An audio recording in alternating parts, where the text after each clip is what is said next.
الحمد لله والصلاة والسلام على رسول الله وعلى آله وصحبه ومن والاه. Allah subhanahu wa ta'ala created the life of this world, and there's also a life to come after it. And for us, the timeline of our lifespans is stretched from the past. It is connected with the past, and it is the present where we're in, and then it is followed by the hereafter. So to understand the life of this world and our obligations in the life of this world, it needs to be contextualized within the context of a life that came before it and a life that will come after it. And the only real thing is what is coming after. And everything that is in the hereafter known, starting with the grave, the land of resurrection, and the final abode, and we ask Allah subhanahu wa ta'ala to make it an abode and residence of al-Jannah without accountability nor punishment. Ameen.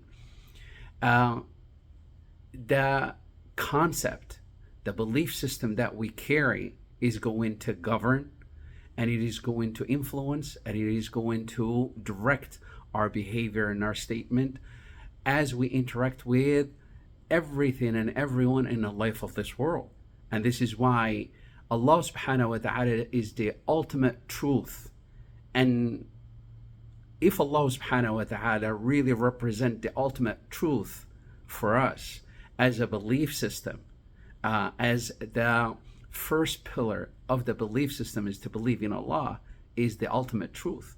And everything Allah subhanahu wa ta'ala has prepared for us to see in the hereafter is the ultimate truth, then our behavior ought to be based and influenced by that concept and by that belief system and certainty. The expression goes, actions speak louder than words.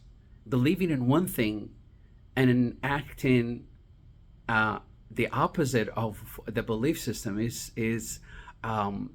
subhanallah, is what creates that cognitive dissonance.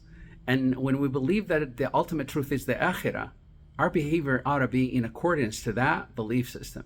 And it is why the Prophet ﷺ, when he speaks about our interaction with this world and everything and everyone in it, has to be on the basis of what awaits, meaning the reward with Allah subhanahu wa ta'ala and the incentive that awaits. And subhanallah, our interaction in the life of this world, which is the shortest lifespan for us, our short period of living in the life of this world is literally to demonstrate our relationship truly with Allah and our concern for our status and our abode and our home for our akhirah. And it's why the life of this world, whether that is with our belief system, with our behavior, with our statements, everything, as we interact with the life of this world, the core driver is actually the belief in what Allah subhanahu wa ta'ala has for us. And when that becomes the driver and the influence, then our behavior is going to take quite the lofty and the most beautiful and the most felicitous and joyful route. The Prophet ﷺ gives an example. He says ﷺ, as an incentive for what awaits and the reward that awaits. Just a glimpse of many. One is, he says sallallahu alaihi wasallam, that anybody who take it as a concern, as a priority to be of service to somebody and stays on task until it is finished and makes sure that it is confirmed and completely done for that person. He says sallallahu alaihi wasallam, the reward of that is for Allah Ta'ala to grant that person firm feet as he or she crosses a sirat. When the Prophet ﷺ spoke about and described rather the sirat, he says ﷺ, it is a bridge that is set across hellfire. And Allah Ta'ala promised, وَإِن مِّنكُمْ إِلَّا وَارِدُهَا. There is no one who is exempt from crossing a sirat. Everyone is going to cross a sirat, and a sirat is across hellfire. It's not whether we will be crossing a sirat or not, is how fast and how safe we will be crossing a sirat. And one of the incentives to secure our crossing to be safe is to be conscious of what would allow you and I to cross it safely. And the Prophet ﷺ gave you and I this incentive. So now to be of service to others and public service and be engaged and always a participant instead of sitting in the background, and be egocentric, meaning focus only on what works for you and no one else, then that concept, it really constitutes the real belief that it is, the focus is only on what is materialistic and not what is that involves both a comprehensive understanding of the life of this world, in this world where we're in. It is the shortest, and it is basically a continuum of what started before the life of this world and in what will come after.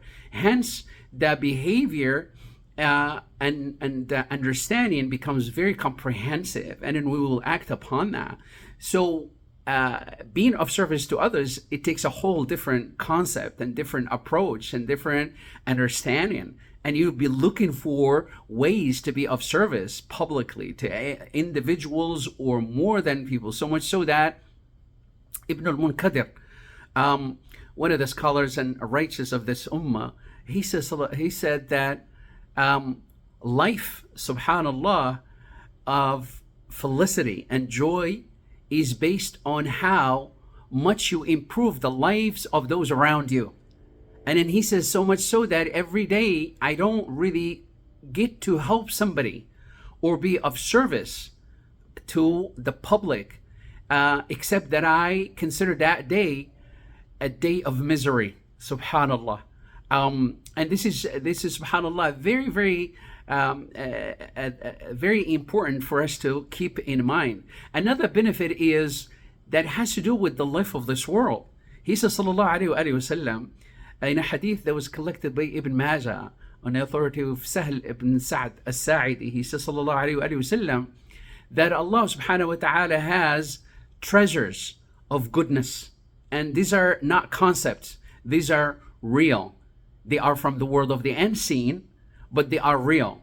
But he says, sallallahu alayhi wa sallam, the keys to that treasure for somebody to go out and open it, literally, is by being of service to others. And he says, sallallahu alayhi wa sallam, how? He says, by being a source of goodness and a key to open only doors of goodness and a key to close all doors of harm and evil. Subhanallah.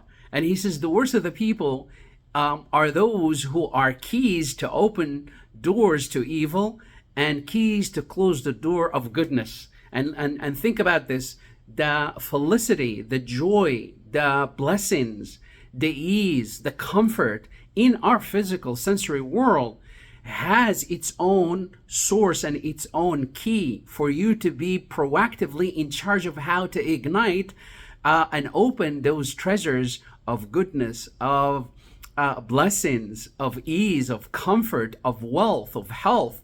All of it is by proactively invest in being of service to the public, whether that is individually or a large service to be provided for people. We ask Allah subhanahu wa ta'ala to make us amongst those whom Allah ta'ala bless with the correct understanding and allow us to act accordingly. Walhamdulillah Rabbil Alameen.